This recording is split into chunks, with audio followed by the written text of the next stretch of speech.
दशरथ कहने लगे हैं महाराज मैंने सुना है जो मनुष्य अपने जीवन में पुत्र का चेहरा नहीं देख पाता है उसका परलोक बिगड़ता है, वो तो बिगड़ता है उसके पुरखों का भी भविष्य बिगड़ जाता है, यानी परलोक बिगड़ जाता है उसके पुरखों का। गुरुदेव मैं क्या करूं, ऐसे जीवन से तो मौत हो जाए वो अच्छा है। वशिष्ठ कहने लगे घबराइए नहीं, संतोष त्याग देना,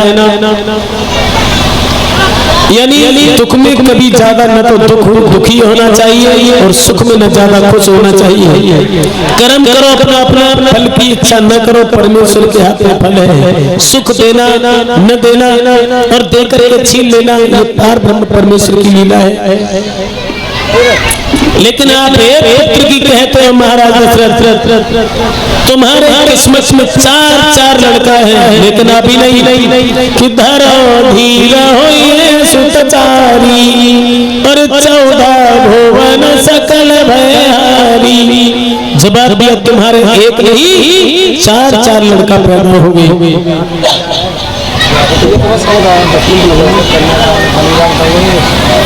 उसी समय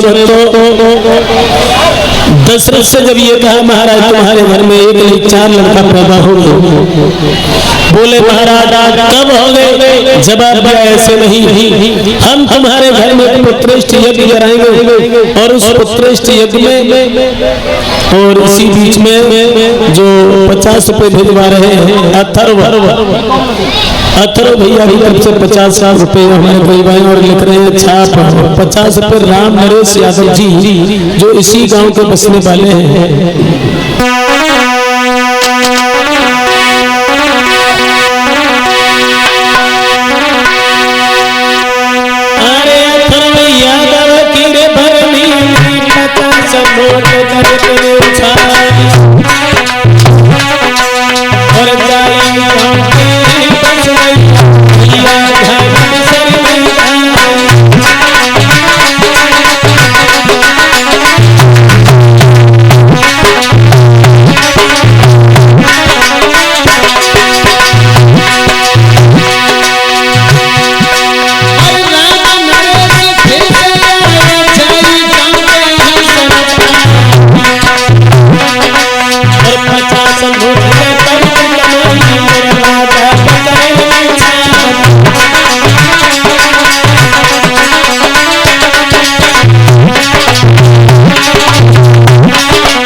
आयुष बघेल और श्री शंकर बघेल जी की तरफ से है।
आ जाइए उसी जगह देखते हैं कथा में थोड़ी देर। और जब जब जब दशरथ से ये कहा है तुम्हारे घर में पुत्रेष्ठ यज्ञ कराएंगे, तब तुम्हारे घर में एक नहीं चार बालक पैदा होंगे। उसी समय कहा कि तुम्हारे घर में यज्ञ कराएंगे, लेकिन श्रृंगी ऋषि के द्वारा।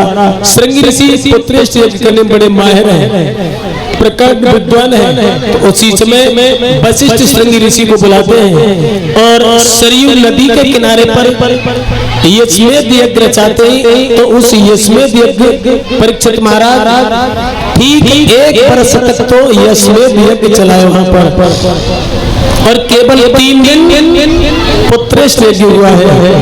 और उस 3 दिन के बाद उस हवन कुंड से अग्निदेव प्रकट हुए, हाथों में खीर का कटोरा लेकर के। चांदी का यानी सोने के पात्र में खीर थी और चांदी के ढक्कन से ढका हुआ था। अब वही हवन की खीर को लाए और दशरथ के हाथ में दी है।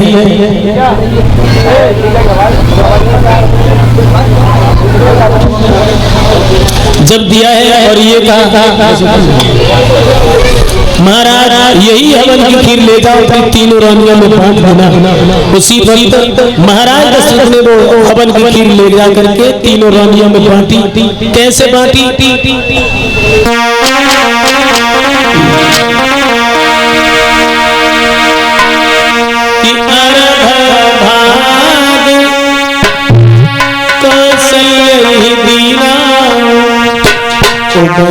भाग आधे करती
यानी आधी खीर की कटोरा में उसमें से आधी खीर निकाल करके महारानी कौशल्या को दे दी, और आधी जो बची उसमें से 2 भाग किए, 1 भाग सुमित्रा को दे दिया और